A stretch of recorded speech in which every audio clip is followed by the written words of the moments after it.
Good morning, folks. I'm Steve Cole, and I'm very delighted to welcome you to Plymouth's 4th Annual Blue Future Conference. Let's hear it.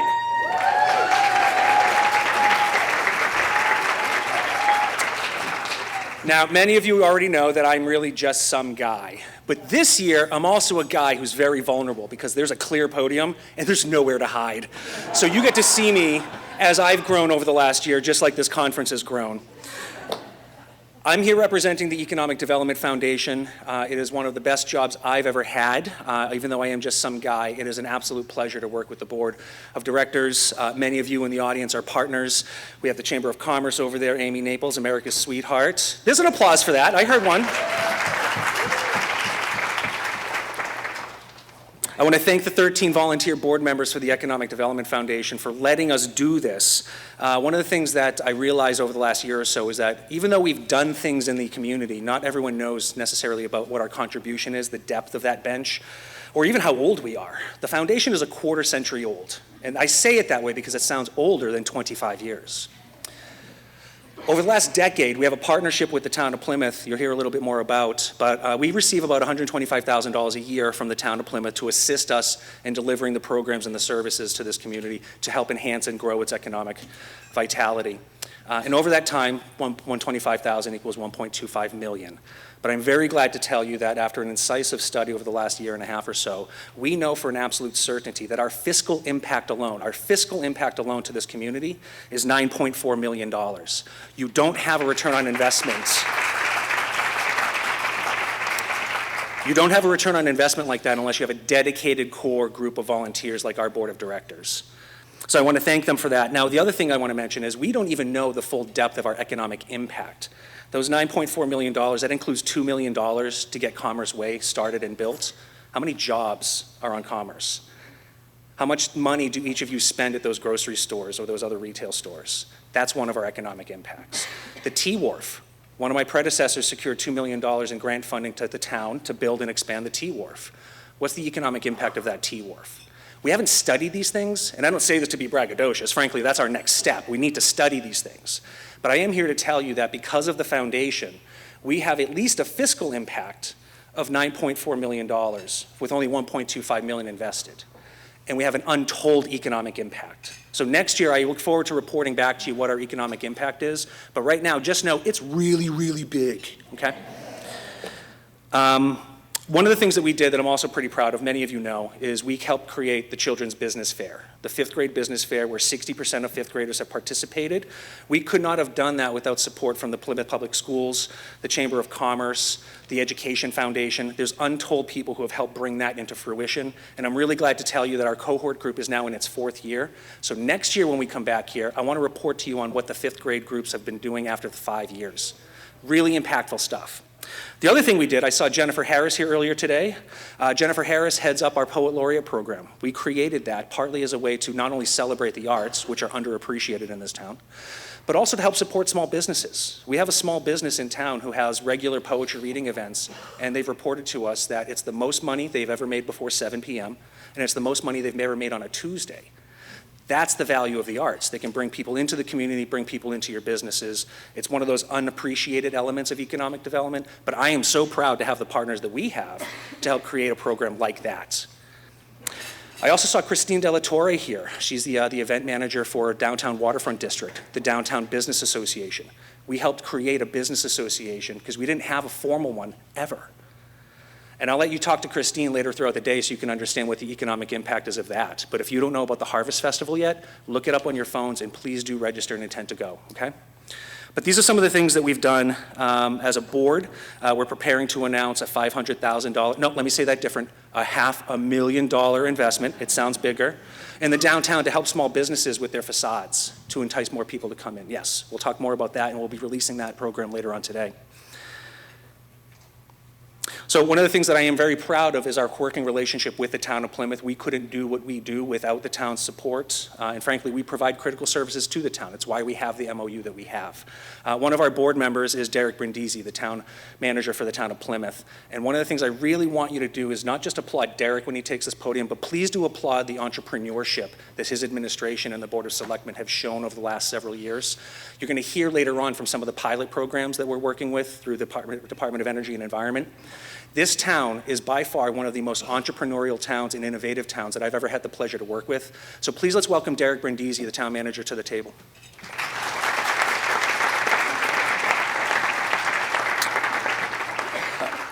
Good morning, everybody, and welcome to, again, as Steve mentioned, the 4th annual 2025 Blue Future Conference.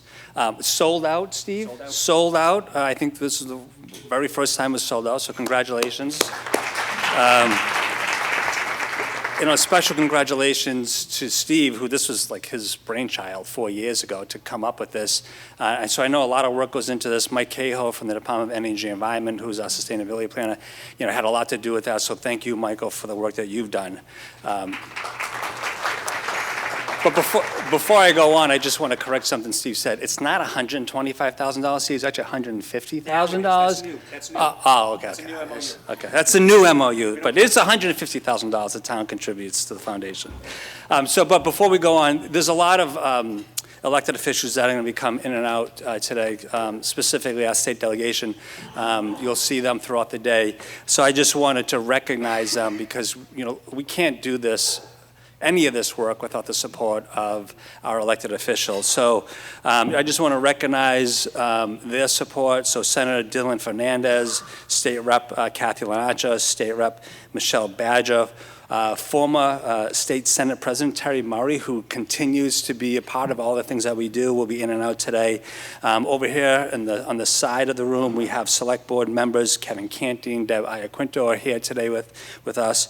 We have a Planning Board member, Steve Bolton, who's with us this morning, Plymouth Register of Deeds, John Buckley, our Cape Cod Community College President, Dr. John Cox, Massasoit Community College President Bill Mitchell, and then you will see at some point today our keynote speaker, Bill Nye, the science guy. So how Steve got him here today, I don't know, but I think this rivals Bob Dylan. Is probably the last time we had somebody this big come to the town of Plymouth. So we're looking forward to all the words that he has to say today. So just I want to take a step back because although the Blue Future Conference is really important, the town has made strides over the last 4 to 5 years, like in this sphere. Prior to my arrival, so I would say the summer of 21, the CANS committee came forward, worked with the select board, and really advocated for the town to create a new position of climate resiliency sustainability planner. I mentioned Mike Cahill is that person who's doing this work day in and day out for the town, but that just kind of started the conversation here in town. At the time, the CANS committee, which is the Climate Action Net Zero Committee, declared a climate emergency here in town, and that's how that committee came together. So we hired this position in 2022. And that really set the stage. So this position, just so folks are aware, was working out of the town manager's office. And then through a number of reorganizations, with the support of the select board, we created what is now known as the Department of Energy and the Environment. So there was a lot of work that the town was doing in the environmental arena and in the energy arena, but they're all disparate work taking place throughout different departments. So what we did is we took the climate sustainability planner who's working in the town manager's office, we took the energy officer who was working on the planning department, and we put them all in one place under the new umbrella of the Department of Energy and Environment. And so that really set the stage of these conversations and allowed the town to really, do this work day in and day out. And then in 2023, we finally received the Green Community Designation. And this really helped us make significant strides around addressing climate change, reducing energy consumption, and hopefully lowering greenhouse gas emissions. And then during all that, because that's not enough, our Climate Action Net Zero Committee, working with Mike Cahill, started the process of creating a roadmap and creating the Climate Action Adaptation Plan, which is a 10 to 20-year plan. Now, I'm going to pause for a minute because I'm going to talk about the plan in a minute. So I get really excited when I talk about this stuff, although I am still learning a lot about it from Michael and his boss, David Gould, the director of the Department of Energy and Environment. So there's, just so your folks are aware, there's this National Cities Foundation.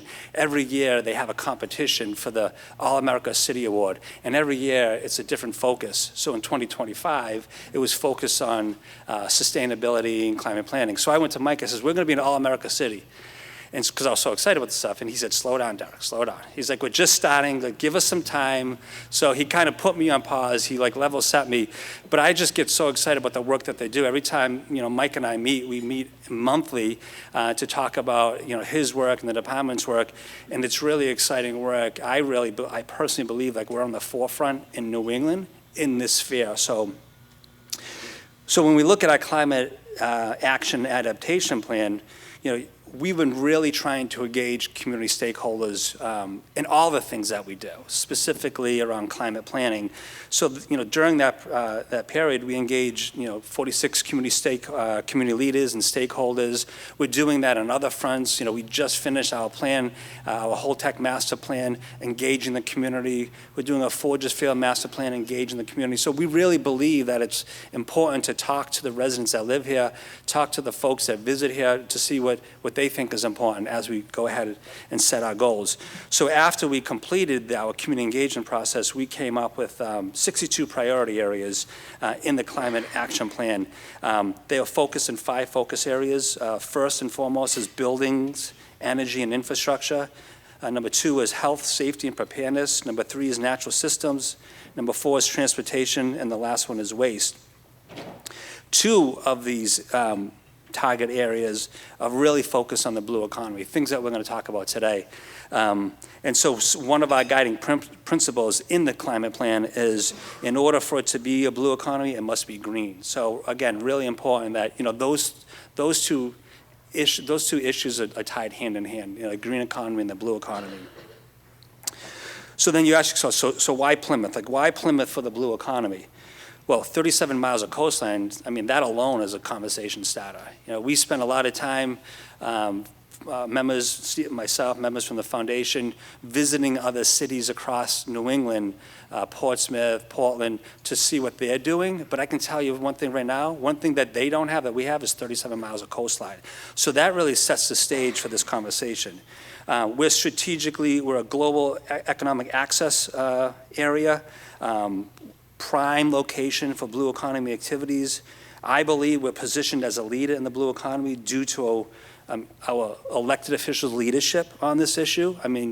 If the elected officials don't set the direction, we don't do this work. Like I say to my board every day, on Tuesday night, you take a vote, on Wednesday morning, we're going to execute that vote. So this is really important. This leadership, their vision to push us in this sphere is really important.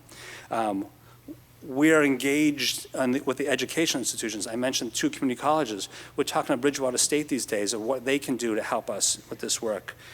We have natural resources and obviously innovation. So some of our focus industries, if you don't know, in this community is maritime shipping, marine genetic resources, fishing and aquaculture, as you can guess, maritime shipping, coastal tourism, renewable energy, water desalination, biotechnology, marine pharmaceuticals, and food resiliency. So I know Steve already touched upon it, but I just want to bring it up again, like working with the foundation. Again, the foundation, this started with them 4 years ago, but we are working with the foundation and thinking about new co-working space, which I think is going to launch this coming spring. This will offer modern commercial space in downtown Plymouth. So again, building strong partnerships is really important to the work that we do. You'll hear today from some of the 6 startups that have happened over the past couple years from our Department of Energy and Environment at the 10 o'clock panel discussion. So, I know I've talked a lot, and a a lot of times, people standing at the podium, they just talk, right? So, you often say, well, yeah, you said a lot of words, but like, bring it home. We have success stories in this community, right? So Green CIQ is here today, right? Last year, they were the Anchor Institution Award winner. They've expanded their work. They started here in Plymouth. They've expanded their work at Cottage Park. They are a success story. They have proven that it works here in Plymouth. So thank you to Green CIQ for taking a chance on the town of Plymouth. So we thank you for that. So call to action, Plymouth is ready to be your home. So your businesses out there that are thinking about Plymouth, we are ready. We're ready for the blue economy. We're ready for the green economy. Think about us. We have the infrastructure. We want to build strong partnerships.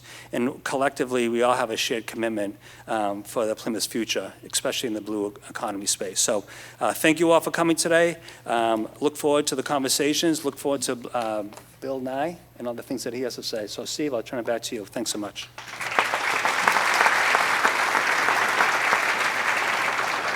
Thank you, Derek. So we are a little bit behind, so I'm going to punctuate some of my remarks, and I'm sure many of you know that I could talk ad nauseum. I see some heads nodding. So throughout the day, I'm going to punctuate my remarks with some information about the conference. For example, 70% of past conference goers reported that they learned something new in their day-to-day life that they can apply to in their day-to-day life or in their professional setting. Now, I wanted that number to be higher, but look, we're only 4 years old, right? Also, I think to the people I know in my life, and about 30% of the people I know can't be taught anything new anyway. So the 70% of you who are here to learn, you're in good company. The 30% of you who already know everything, come find us so we can put you on a panel next year, okay? The other thing I want to mention, I was talking to Brian McCowan from Northeastern Savings Bank, also a member of the board of directors for the foundation, and he mentioned that they are preparing their 5th aquaculture loan.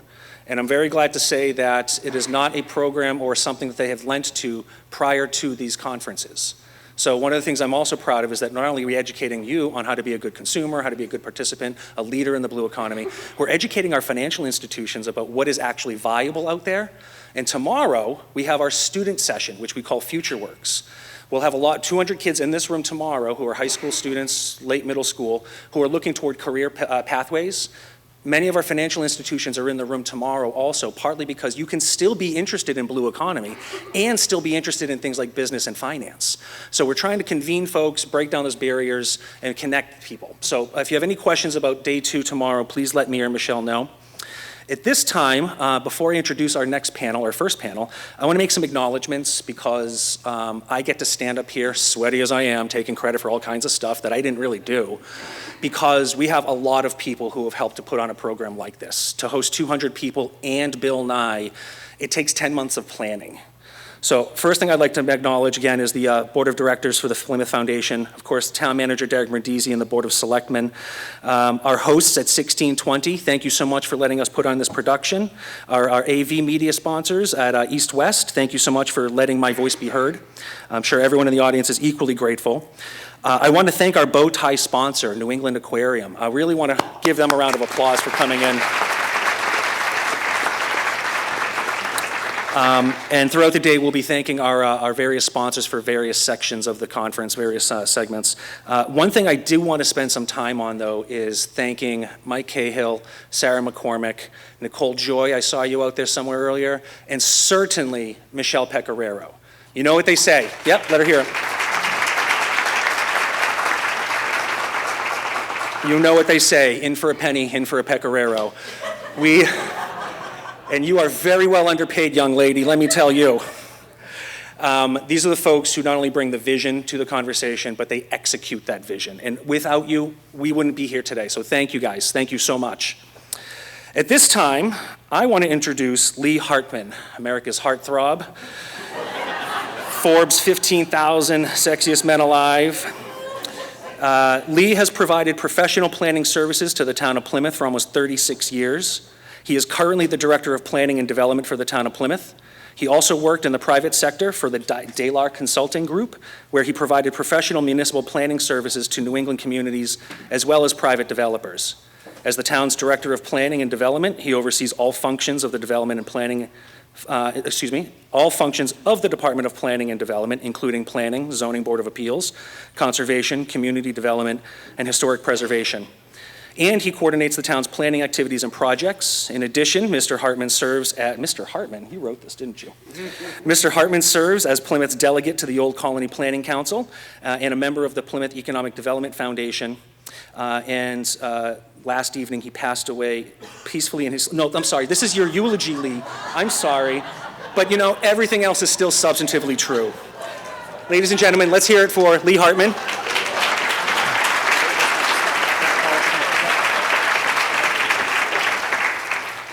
So again, we're behind schedule, so we're going to just get going. So I'd like to call up the panel, and I'll introduce them as they're coming up. We have Steve Bulletin. I see him standing first, Chair of the Planning Board. Kevin Canty, who is a Select Board member. Lauren Lynn, who is Deputy Director of Planning and Development for the town. And Mike Cahill, and I want to point out that Mike, I used to have the longest title, Director of Planning and Development, but Mike wins it now because his title is Climate Resiliency and Sustainability Planner. I would not want to have to list that on anything myself, but this is our panel, so.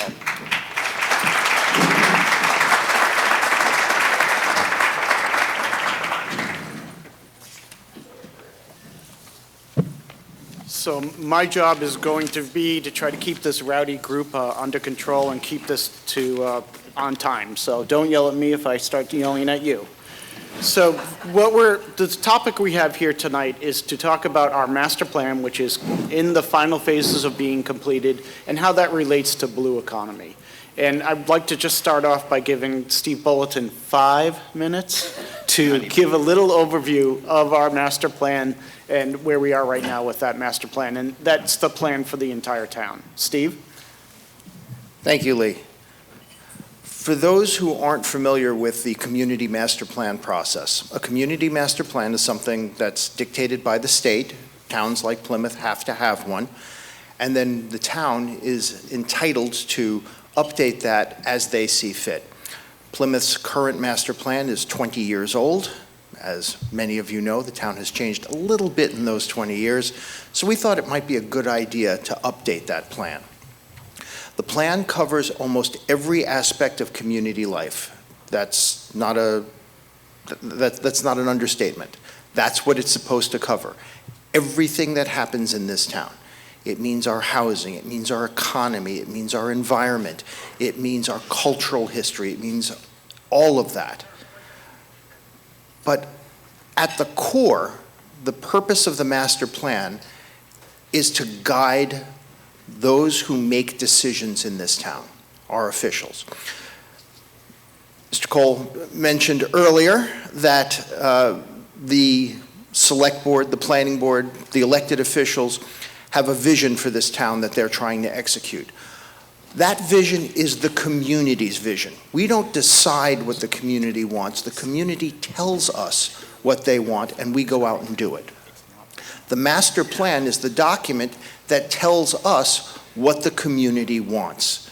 So as part of that process, we have been doing an unprecedented outreach. We have talked to literally thousands of residents through community forums, local listening sessions, surveys, other methodologies, email responses, meeting attendance, everything that we can do to hear from the residents. One of the core areas of a master plan is to discuss the town's economic development. And in looking at that and listening to the residents, we've heard a few things very consistently. We've heard from the residents that economic development is vital for Plymouth. Affordability in this town is a major concern for our residents, and that means we need growth in this town, smart growth, growth that makes sense for Plymouth. So what does that mean to our residents? It means jobs and industries that make sense for Plymouth. Those are defined by our residents as jobs that provide services that are consistent with the needs of Plymouth.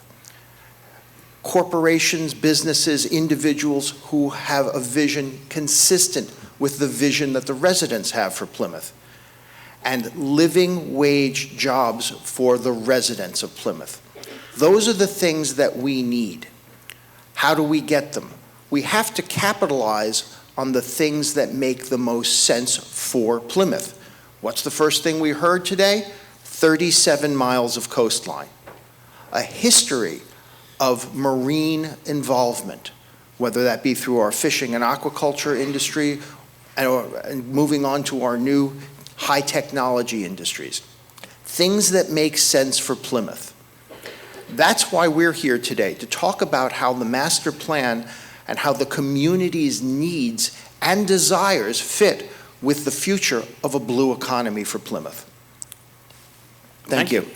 So we have a series of questions that I will be posing to the group. And the first one is, how does the town of Plymouth envision its role in shaping the region's blue economy? And when we look at and think about this, because it is about the master plan, how does that fit into the broader goals of the master plan? And I think Kevin Canty will start this. I think I will. So one of the things that's very striking from the data that we got in the master plan, and a big part of the process was data collection, because in order to make an informed decision for the future of Plymouth, we wanted to have good data upon which to base that, as well as a significant amount of community outreach, not only to get a sense of what residents in the community want to see happen, but also the only way to really to get elected officials, current and future, to continue to follow through on the commitments being made and the outlines being put forth in the master plan is to be able to say, well, this is what people want, so why aren't you doing it? Because ultimately we're supposed to be responsive to our residents. We sometimes are not as responsive as we would like to be, or as responsive as our residents would like to be, but we do our best. However, one of the big things that we've found is that huge portions of the workforce in Plymouth do not live here, and huge portions of the residential community here do not have to leave here in order to find jobs that they can sustain their life here in Plymouth. So for a lot of people, Plymouth is just where they work, or it's where their bedroom is. And we feel that that is a problem for the sustainability of Plymouth's future in terms of building a community and sustaining it.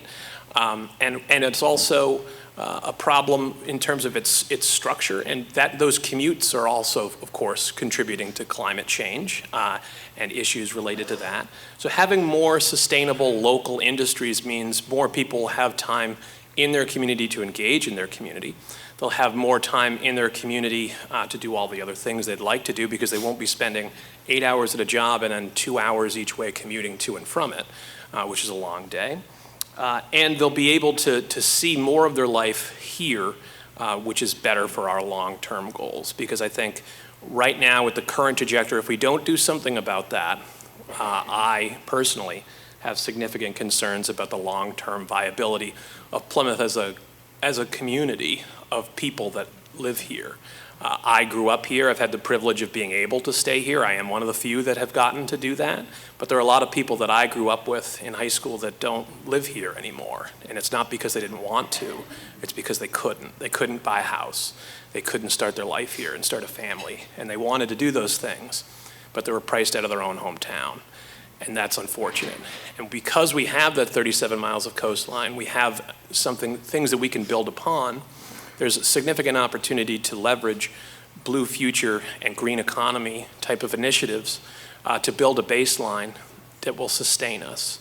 The power plant is gone, cordage is long gone. Those sorts of anchor industries are not coming back. But what we can build is new industries for the future to sustain Plymouth in the long term, and that's a significant priority for myself and a lot of other people in town government. Anyone else like to add? Lauren. Thank you. I'll just add that I think Plymouth is not just a coastal town, it really is a regional leader in the blue economy.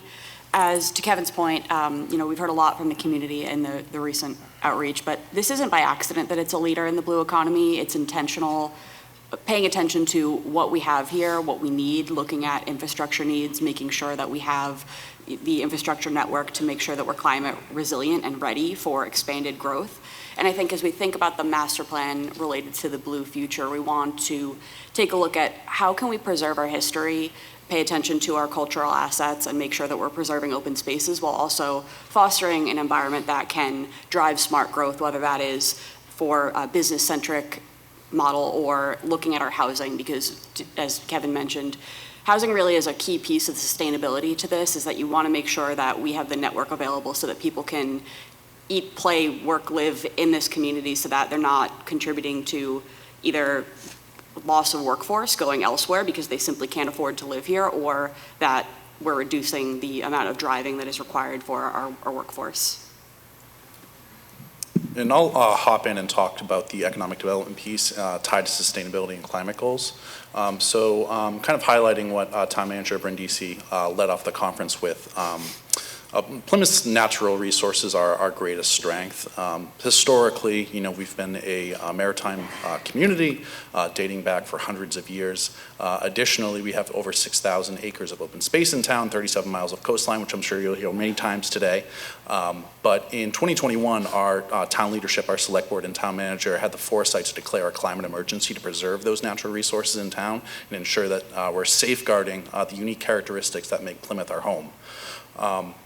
In 2020, when workplace flexibility was on the rise and metropolitan housing prices were increasing, Plymouth had the largest new entrance of homeowners or new people coming into this community than any other municipality in the Commonwealth.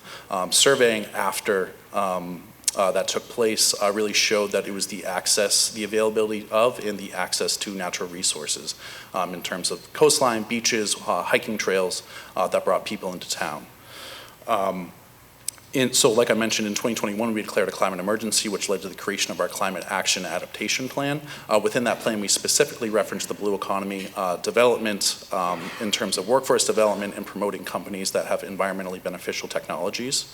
Additionally, I'll also reference too that although climate change is a severe threat to our daily lives, it gives us an opportunity to rebuild our infrastructure and our community in a way that maximizes utility for our residents. Additionally, it allows us to rebuild our economy and make improvements in bringing companies that can help us grow high growth jobs for residents that have environmentally beneficial technologies.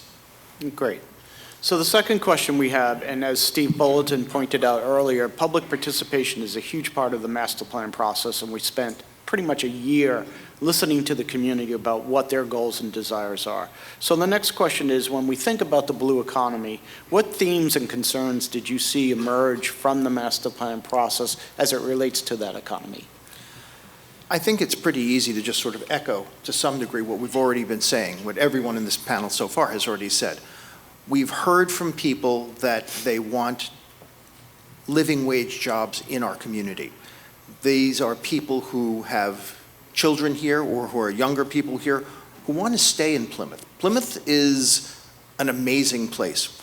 Again, we are hearing 37 miles of coastline, 6,000 acres of open space, permanently protected open space, walking trails, a great cultural history, a thriving arts scene, as Steve Cole said, greatly underappreciated in this town. It's amazing what goes on here on a daily basis when it comes to the arts. People want to stay here, but they need jobs to be able to do it. And one of the key factors has been that they want jobs that fit within the idea of sustainability. And we look at sustainability from a master plan perspective as not just being environmental sustainability, which is a key core element to our master plan, but community sustainability. The ability for residents who want to come here to be able to do so. That means, at its fundamental basis, the ability to afford to live and work here. So where do those jobs come from?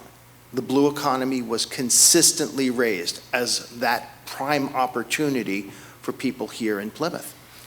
And as Mr. Brindisi said, it's because the blue economy is not just aquaculture, it's not just marine sciences, but it's all the ancillaries that go along with that type of an industry. It's the finance, it's the legal, it's the support industries that go with that. Once you build that core business, they need support. And you're going to be hearing again, to some degree as well, how those industries and how those businesses work off of each other far better than many other industries. Technology businesses, aquaculture businesses, marine shipping, all of that needs support. And that support can come from this amazing community, this fastest growing community in the Commonwealth. Last 5 years, fastest growing community in the Commonwealth. We have an unbelievable source of knowledge in our town. Young people, people who have moved here, people who are working remotely, who want the opportunity to stay in our community.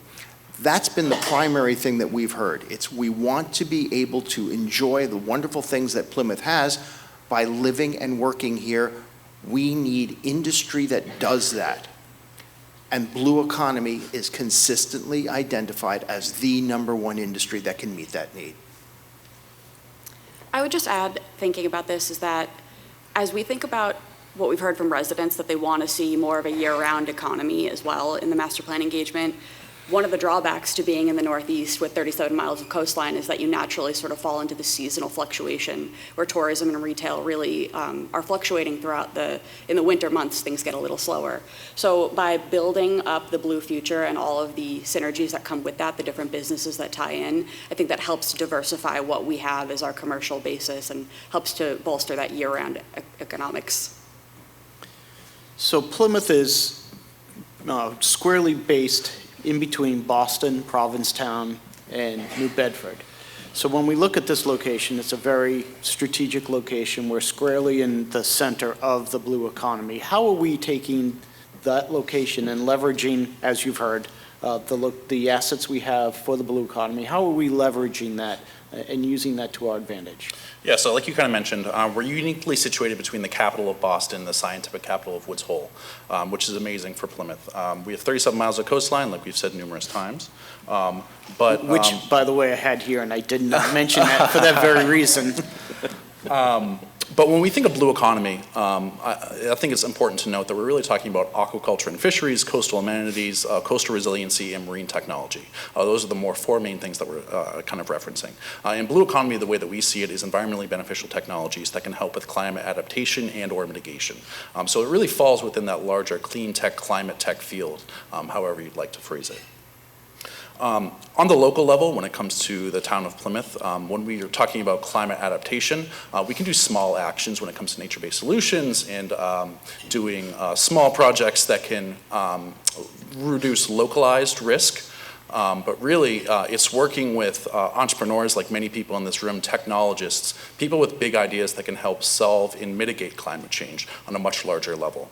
So a position that the town of Plymouth has really found ourselves in is that we want to be a place where entrepreneurs and technologists can come with an idea. You can pilot your technology here, show that there's relevance. Typically, when a product is being developed by a startup or a small company, they're trying to find their product market fit, and that's where they really struggle. So they have an idea, they need to show to investors that there's relevance, and if they move forward and they scale, that someone will buy it. So as the town of Plymouth, one of the strengths that we have is we have an abundance of space to test. If you come to town and you can show that your technology works, we have legitimacy being a municipality, showing that there is a need for it and someone that will buy it if your technology is successful, and then you can use that to leverage to get additional funding and help develop your technology. So that's really the role that we've found ourselves in as a testing bed, and we hope to continue that process with innovators, many of which that are in this room. So did the master plan, and as we went through the master plan, did it identify any specific sectors of the blue economy that came out that the community says we should focus on?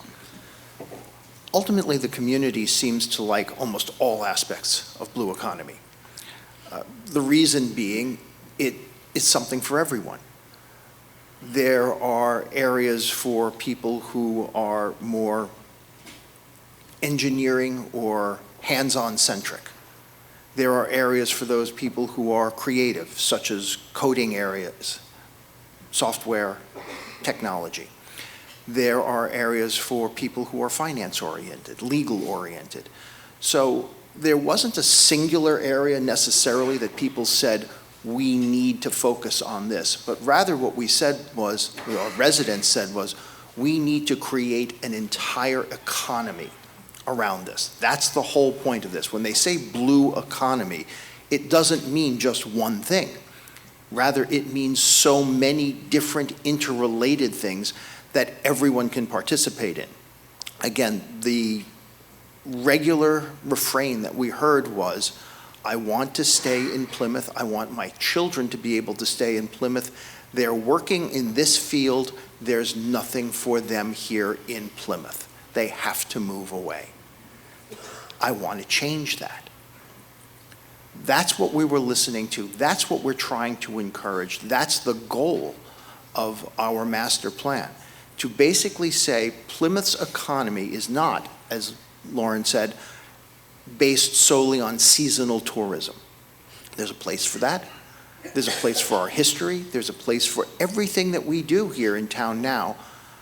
On top of that, there is a place for, and it's probably at the top of the pyramid, the blue economy, a way for Plymouth to be that new hub of ideas for a future, for the changing world.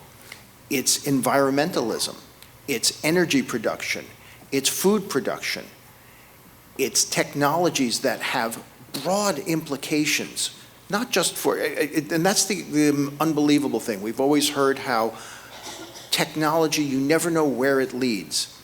Our space program was a great example. All of these things that people said, why are we spending money on this? And then we later discover all of the things that came out of the space program, like the GPS systems that we all use on a daily basis. The blue economy is that next future. It's not necessarily looking to the stars, it's looking into our oceans. Because all of the technology, all of the ideas have broader implications. Plymouth can be, should be, and will be a leader in that area.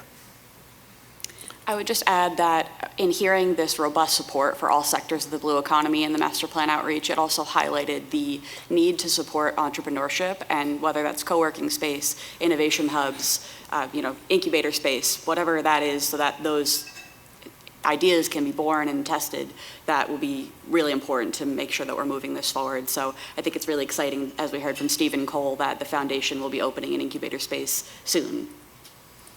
So Mike, could you speak a little bit about the aquaculture that we have in town too? Because I think that's an important part that I have not heard the panel speak much to. Sure, yeah, so we have over 30 plus plots of aquaculture grants in town. As of last year, I believe we were the third highest producer in the state in oysters, which is a tremendous success. And back to what we were saying earlier about blue economy companies not only providing economic growth and opportunities and jobs for residents, but also oysters filter about 50 gallons of water per day, cleaning our harbor as well. So they have ecosystem service spillover benefits, which is further benefiting the harbor and benefiting our tourism industry as well. So aquaculture is a huge piece of the program that we're trying to roll out, in working with folks at Woods Hole Sea Grant, Mass Hire, and some other programs as well. There are workforce development options for residents and for individuals to get entrance into the field. So the next question is, we have seen the positive effects of the blue economy. We know Plymouth is becoming a hub of blue economy.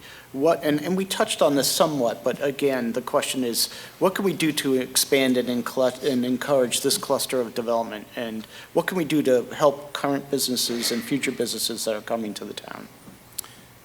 So I think when we talk about economic development and smart growth in our local economy in all areas, not just the blue economy, but I've always advocated for would be talking to existing businesses that are in the community to see what's working and what isn't working for them. And also looking at other communities that are doing things we wish we were doing and copying them. Because imitation is the sincerest form of flattery, and I'm willing to flatter those organizations and those municipalities that are doing better at some of these things than we are. I think it's also important to look at other areas that are trying to do what we're doing and not succeeding, though, because in many ways failure can be the best teacher. And so there are other communities that are trying to pursue these goals as well, and they're having difficulties in some areas that we could learn from so that we don't repeat those things here.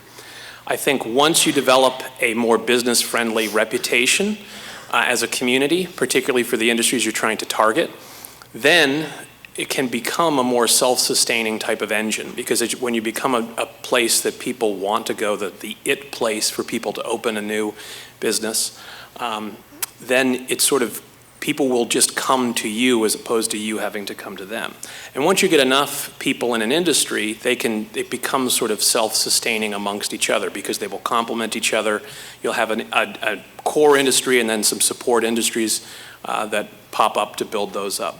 That can involve a variety of different jobs, from jobs directly in the blue economy to things that are related to trades, tech, legal, as was mentioned. And that can really form the basis of a robust local economy that's not dependent on any one single actor or one single entity. Because Plymouth, unfortunately, has a history of focusing a lot of its eggs in one particular basket. When that basket goes away, then we're scrambling to fill up that void. We did that in the recent past with the power plant. We did that in the more distant past with cordage. When I was in law school, I had the opportunity to work on a project for gateway cities throughout Massachusetts, former mill towns and other boom towns that those industries had gone away. And a lot of them never recovered fully. Places like Lowell, Lawrence, Brockton used to be known as Shoe City, Brockton, but that industry isn't there anymore. We had tourism, so we never dipped down low enough that we became into that sort of a cycle. But we need to have a more robust and diversified economic base if we're going to meet the future, particularly given all the challenges that we're facing on the climate level as well as the national level with all the volatility that we're dealing with. So I think we need to examine what is working, what isn't working, implement more positive policy changes, and create a core that can become a self-sustaining basis of which to build a stronger and more robust economy. Those would be my simple solutions. I think Kevin has hit it right on the head. The short answer for some of this in terms of what can we do for businesses, for clusters, is support them. We have the idea of the co-working space coming forward. That's a great one. We have ideas like this conference where people who are involved in the blue economy can talk to each other. And that's the ultimate answer. Getting people who are involved or want to be involved, giving them the opportunity to talk to one another. The town needs to be a facilitator in doing that. We have great people who are really involved and really excited and really interested in that. We need to expand upon that. We need to be a place where anyone who has a business idea can come and say, this is what I want to do. Who do I need to speak to? Who can help me with this? We have an unbelievable knowledge base here in this town. Plymouth has, as I said, we're the fastest growing community in the Commonwealth. A lot of that being business people who are retired, semi-retired, who have moved to Plymouth, who have a font of knowledge as to how to operate a business on the basic levels, who have an understanding of all of the ancillary things that go on. That's accounting, legal, insurance, all of those aspects, all of the things that someone who starts a business go, I have an idea. What does it take to turn an idea into an enterprise? How do I get connected with the people who do that? How do I go ahead and then find employees who are going to work for me? What are the aspects associated with that? Plymouth needs to be the facilitator for that. When we talk about the phrase clustering of businesses, that's what we mean. We mean businesses who work with and support each other to their mutual benefit. Plymouth can be that cluster center. So as it was referenced earlier, we're now at the stage where we've been able to build relationships with 6 startups in some aspect of the clean tech field or larger blue economy. Really what our ultimate goal was through this conference was to build momentum as a forum to attract investment and companies into this community to provide environmentally beneficial spillovers and also economic development opportunities.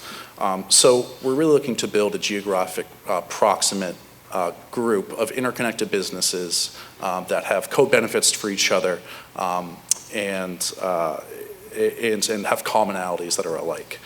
That's really what we're looking to do. So cluster development policy is really summed up as the intersection of people and place.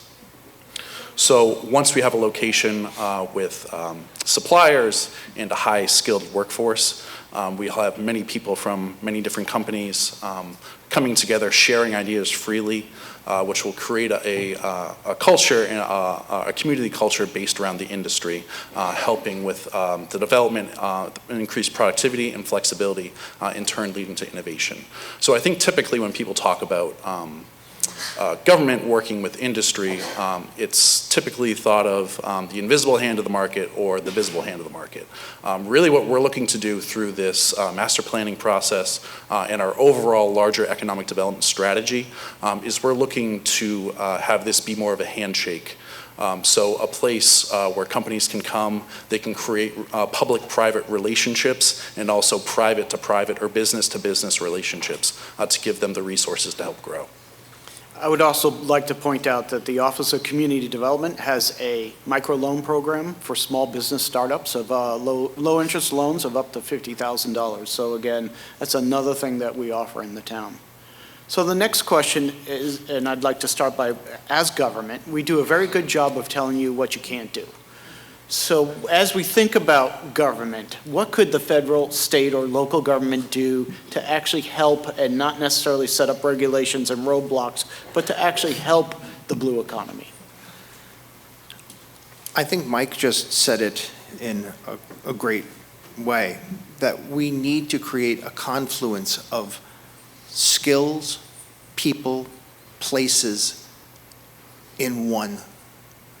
Plymouth needs to be a place where we have the skilled labor force that can provide these ideas, the technological basis to carry them out, and physical locations to do that while allowing people to do those sorts of things. That means a couple of things. First, it means getting out of the way. Plymouth sometimes has a reputation as being a place where it's difficult for business to come. There are too many levels of bureaucracy. We need to streamline that. We have been doing that. Mr. Brindisi and the Select Board have been very good at working on that. Mr. Hartman has been exceptional in doing that within the planning and community area. We need to let people know that Plymouth is open for business, and we need to make sure that our regulations support that. At the same time, we need to make sure that people can come here, live here, work here. That means, to some degree, changing the way people live in Plymouth. We are talking about it in the master plan, and I know Lauren will talk a little bit more about the housing aspect. Housing is a large part of that. Transportation is a huge part of that. Being able to get around the single largest town landmass-wise in the Commonwealth. We have challenges when it comes to that. People here have to drive. That's a problem. People need to be able to get around in a way that's more environmentally friendly, that's more feasible for them to do that. They need to be able to get up and walk to work if that's what they want to do, or bike to work. They need to be able to work from home, and that means sometimes creating housing or working spaces where work and living are in the same place. That means zoning changes. Plymouth needs to look at itself a little bit differently than the colonial town that it was 400 years ago, and say, how do we, as a modern town, preserve the best of Plymouth while looking forward to our future? We need to look at all of our regulations, our zoning, in order to accomplish that. Thank you. I agree, Mr. Baldwin, but I would also add, in terms of policy changes, local, state, or federal, I think at the local level, we tend to do a good job working together on many things, regardless of what our national political opinions are. I think Massachusetts also generally does a good job in supporting a more sustainable future. There's some growing pains that we're experiencing in some of those avenues. But I think overall, we are trending in the right direction in a responsible and sustainable future. I do think it is an embarrassment that on the federal level, we oscillate between administrations that believe in things like climate change and take responsible steps forward to provide for and prepare for the consequences of climate change, and then administrations that not only actively ignore the real facts of climate change, but seem to be plowing straight ahead and actively trying to make the situation worse. We are a community with 37 miles of coastline. We are a society and a civilization where most of us live within a couple miles of the coast, whether you live in Plymouth or elsewhere. Sea level rise is going to happen, and this country used to be a leader on the world stage on areas that were important to everyone. And we have fallen short of that in recent years at a time where we do not have the time to play with anymore. We used to be a nation that could do great things. We used to be a nation that set the tone for other communities throughout the world, big and small. Other states, other entire regions of this world used to look for us to leadership. And we don't do that anymore because we're too concerned about quarterly reports than we are about the long-term future of our society. We get a lot of complaints sometimes about how expensive preparing for climate change would be. Well, not preparing for it is going to be a hell of a lot more expensive. And if we don't do it now, we're not going to be able to do it later because our entire society will fundamentally change in ways that are going to be largely irreversible.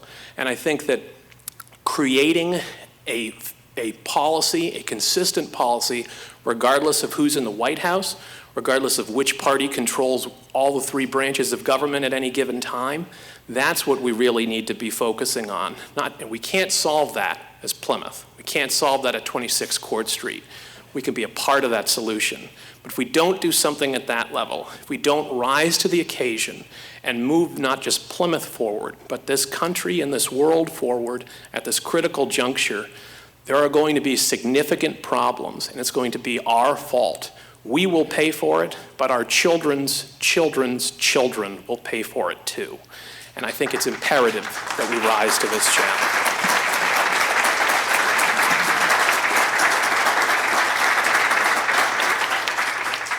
Thank you. That's tough to follow, but I agree. I would, just getting back to the question, thinking about key needs and investments, I would say from the state and federal level, we really could benefit from increased funding for things like infrastructure upgrades, incentives for green energy. These are the type of partnerships and tools that we need to lay the foundation for the future and vision that we've discussed today. We've already talked locally about the opportunity to streamline things like permitting, making sure that we're ready for business and business friendly, that we're reducing barriers for startups and small businesses to come before the town and get the permitting that they need to do their operations. I would also say that thinking about local zoning, and this can be something as simple as land uses that our current zoning may not address because there are things that we didn't have a few years ago that are innovative now that our zoning needs to be updated to address, and also looking at the spaces in where we allow those to be done, the industrial areas that our zoning code may not be contemporary with what those needs are. So taking a look at that. And then last, I really just again want to highlight the need for housing. Thinking about workforce, affordable housing. We know that for the blue economy to thrive in this area, we need to be able to retain this skilled workforce. And we're seeing people more and more priced out of coastal communities. So anything that we can do to retain those workforce here in Plymouth would be a benefit. So Stephen Cole just gave me the 5-minute notice. Is that 5 minutes for this presentation? 5 more questions. No, I'm kidding. Five for the questions or 5 for the session? For the session. So maybe at this point we'll stop and see if there are any questions from the audience. If not, I have another question. Yeah, it's very hard to see, so jump up and grab a mic. If you have a question, come to the room, come to the mic. For the back room, I'll walk around in case anyone has a question back there. The world famous Mary Waldron from the Old Colony Planning Council. Thank you, Lee. And to the panelists, this has been extraordinary. And to Stephen, this conference, 4 years old, see it progress in the way that it has. So all the things that you talked about today. The other pieces that as I'm sitting back there and listening, I know that you work with the community colleges, you work with the Workforce Investment Board. Talk about that role, because I do think it's important to see how that works with the community, that it's an easy process, right? So that's the question in terms of If that was the last question we had, so we will go to that last question. Sure, yeah, I can hop in there. Massachusetts is the second most productive economy in the United States, and that is really attributed to our strong academic institutions that we have here in the state. So not only do we provide high-quality educations to residents in the Commonwealth, but additionally, we attract people from across the country and the world to come to our institutions and learn. So really, in Massachusetts, our greatest resource that we have is a highly skilled, talented workforce that helps us innovate and be a leader, creating economically favorable conditions for the Commonwealth. This conference has been fortunate to collaborate with President John Cox of Cape Cod Community College, additionally President Bill Mitchell of Massasoit Community College since the beginning on this program. Additionally, I'll also note that Cape Cod Community College was our anchor institution award winner back in 2023, so we're very grateful for their support throughout these 4 years. But additionally, over the years, the town has partnered with Bridgewater State, UMass Dartmouth, Mass Maritime, UMass Amherst, UMass Boston, Endicott College, and various other universities and higher education entities on research, workforce development opportunities, and internships. So really, all of our success and our success in the future is really reliant on strong partnerships with local academic universities. Steve? Any other questions from the back of the room? Yes. I saw his hand first. I'm especially concerned about sea rise. And I wondered if you had any thoughts on 5-year, 10-year, 20-year goals, anything specific that has been put up on the table by you guys. So I'll just jump in real quickly, see if somebody has something else to add. So for sea rise for Plymouth, most of our coastline is elevated. So we don't see, there are certainly areas downtown by Town Brook, down at Whitehorse Beach, Warren Avenue, the old Burt's location. We know we have issues and concerns with sea level rise for those areas. I think for me, the biggest concern for Plymouth is what happens to the rest of the coastline with erosion. And as we see sea level rise, we may not see flooding, but I do expect to see an increase in erosion of the cliffs and coastal banks, as well as the failure of many of the revetments we see on the coastline too. So I think for me, the biggest concern for Plymouth is how to deal with that increased erosion rate and what will happen to properties along that coastline. Anyone else? I think also the effect of those higher sea levels when larger and more powerful storms hit us. We've already had powerful storms hit us and caused deficit. I mean, Bert's used to get a boulder every couple of years, but we're going to see even more and more of that as this continues to intensify. And that effect will only intensify the erosion as well. And so being prepared not just for the day-to-day sea level rise, but how that's going to impact emergency management responses and critical infrastructure redevelopment or restructuring as that happens to take account for that increased risk that we're going to face as well. So it's always great to end on a depressing note. Thank you. Oh, one more question. Oh, yeah, this will be short, a very simplistic question. One of the speakers noted the influx of skilled professionals into the town, lawyers, accountants, who are maybe semi-retired or retired, and I'm wondering if you considered maybe a registry of those individuals that the small businesses could look to help them as sort of like a little incubator that might assist them in moving forward. I think that's a wonderful idea. I can tell you that we've had some of that done through our Center for Active Living, the CAL, that they have created a registry of people who are available to help with people on business ideas. I think that that's something that we should be expanding upon. We have an amazing history of volunteerism in this town. All of the elected officials in this town are volunteers. We have committees. We have hundreds of volunteers who step forward every day to try and make Plymouth better. We should be taking advantage of that by having as many groups as possible serve as leaders. Again, this all comes down to the idea of Plymouth being the facilitator for all of that. So I think you're absolutely right. I think we need to expand upon that. And I think it's a great resource for Plymouth. When we talk about skilled labor, we're talking about young and old. And I think that that's something we can absolutely capitalize on. Bill, thank you very much. Steve? Thank you all. Stephen Cole.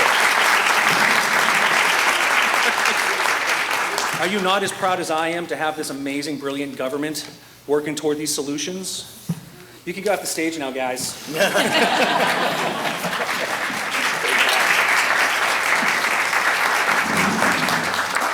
So just some remarks I'd like to punctuate the panel. Thank you all so much for your thoughtfulness and your contributions. So one of the reasons we started this conference was because during the pandemic, the foundation board was not sleepy. I trust you. Trust me. I trust you. You can trust me too. One of the things that we conceptualized was a US EDA grant, the Economic Development Administration. I'm not going to go on camera and say that they're generally masochistic, but they generally do invest in communities that are chronically economically distressed. I think we'd all agree Plymouth doesn't meet that profile, but the closure of that power plant definitely raised their alarm bells, and they did not want Plymouth to become a chronically economically distressed community.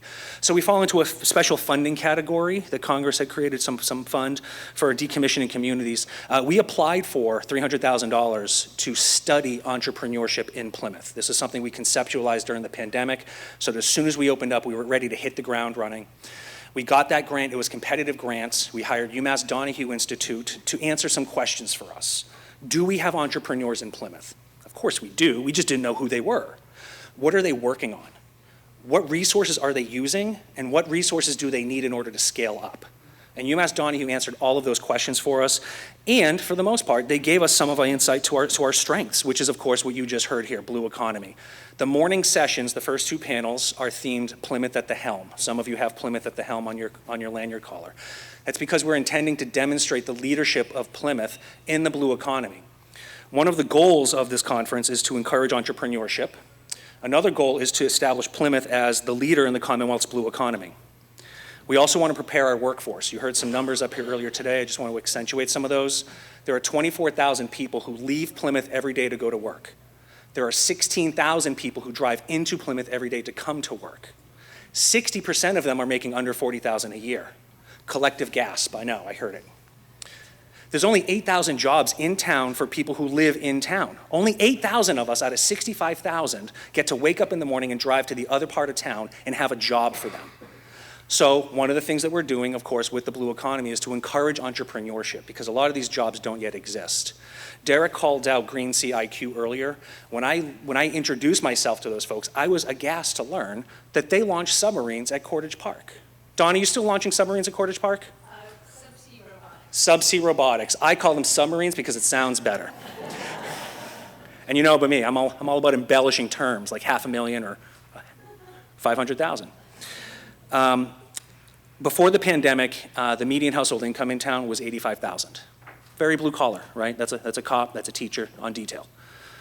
It's $120,000 post-pandemic, and it's not because Plymouth residents got wealthier. It's because wealth moved into the community and moved the bar on all of us. I saw in the back of the room John Buckley, Registrar of Deeds. Thank you, John, for coming. John, yeah, let him hear it. John was on WATD yesterday, and I heard you, John, and I heard you mention what the average home price was this last month, and it was just north of $700,000. Is that right? Did I hear that right? Yeah. Before the pandemic, it was about $350,000. So the bar has been moved on all of us. We have to do something that's drastic in order to encourage new types of growth. And you heard from the leadership on this panel earlier today what they're doing. I mentioned this morning's session is Plymouth at the Helm. We're going to demonstrate Plymouth's leadership. In the afternoon session, we're talking See Deep in Innovation.